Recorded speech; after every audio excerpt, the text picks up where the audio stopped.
What's up, guys? Today's video is about who or what am I, or who or what are you? The word I is used all the time. We use it to describe ourself. But what is the self that we're describing when we use the word I? Are we referring to our body? Are we referring to our thoughts? Or are we referring to some greater reality that is aware of both?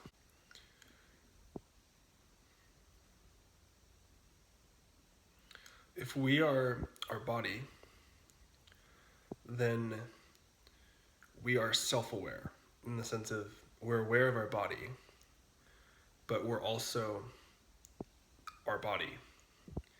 So is that possible that we could be our body and also be aware of our body?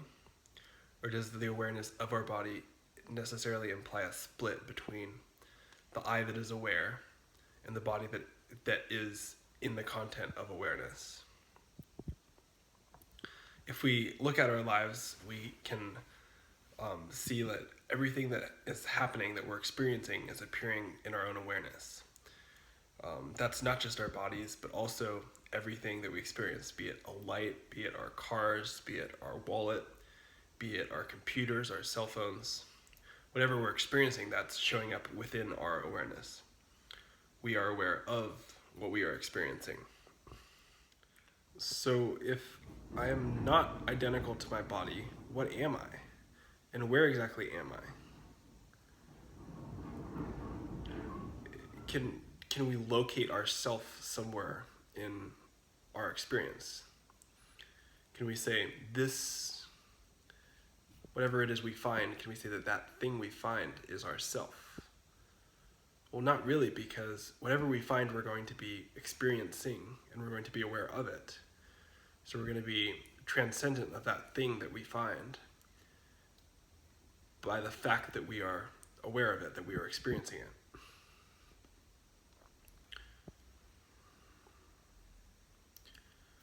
So does that mean that I'm nowhere? Do I even exist? Well, if we put aside the question of where am I located, and we just go to the fact of our own amness, our own I-ness, do you find anything there? Do you find that you are? Or do you find an absence of yourself?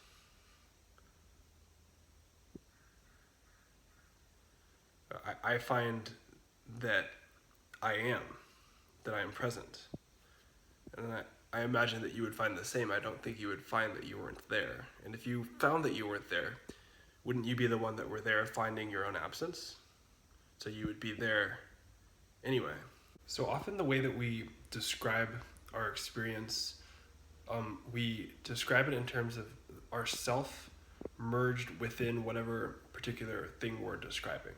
So an example of that would be like, I am happy. The I is described as merged with the happiness. I am happy. It's like it creates a sense of there being someone that is happy, a person who has a quality of happiness. A person would be the I, and the happiness would be the quality of that person. Of course, that presumes that there is such a person present, because we don't know that the I is identical to a person. We just know, hopefully, I don't know if we know, but to me it's clear I know that I am. But I don't know that the I that I am is identical to a person.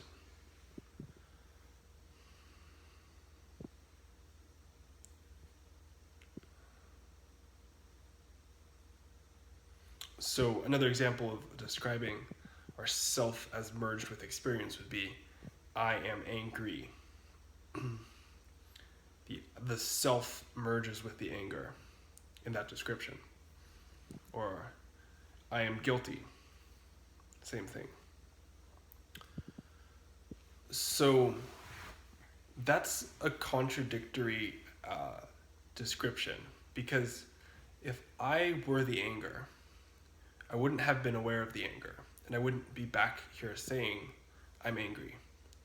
Because the only way that I can say I'm angry is because I was present to witness that anger, and I was conscious to know that anger.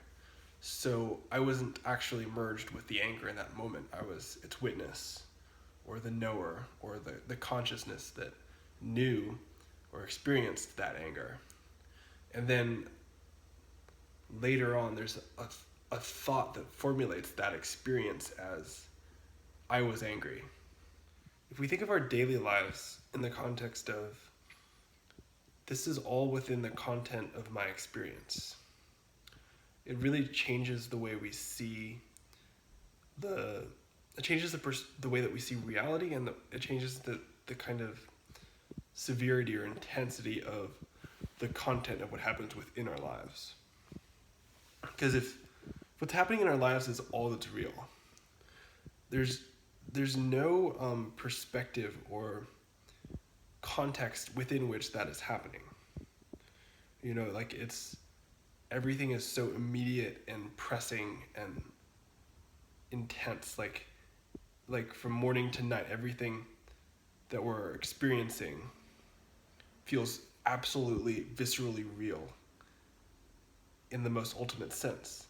But if we see our daily lives as the totality of things that happen within awareness, then it's like there's this huge space in which everything is happening. There's this context of peace within which chaos or turmoil or anxiety or insecurity or whatever is happening. There's this huge container for our experience, and that creates a different feel or a different way of perceiving what's happening. It creates a context within which our daily lives are happening, be it that we're getting married, that we're going out for dinner, that we're going to a party, whatever we might be doing. And if we kind of just look, if we wonder, well, what is it that's experiencing our daily lives from morning to night? What is it that's having all these experiences? What's going through the whole show of human existence? What is it that knows when the body's in pain? What is it that knows when the mind is racing? What is it that experiences riding a bicycle? All those things are experienced by one single self. There aren't different yous that experience different parts of your lives. It's just the same you that experiences your whole life.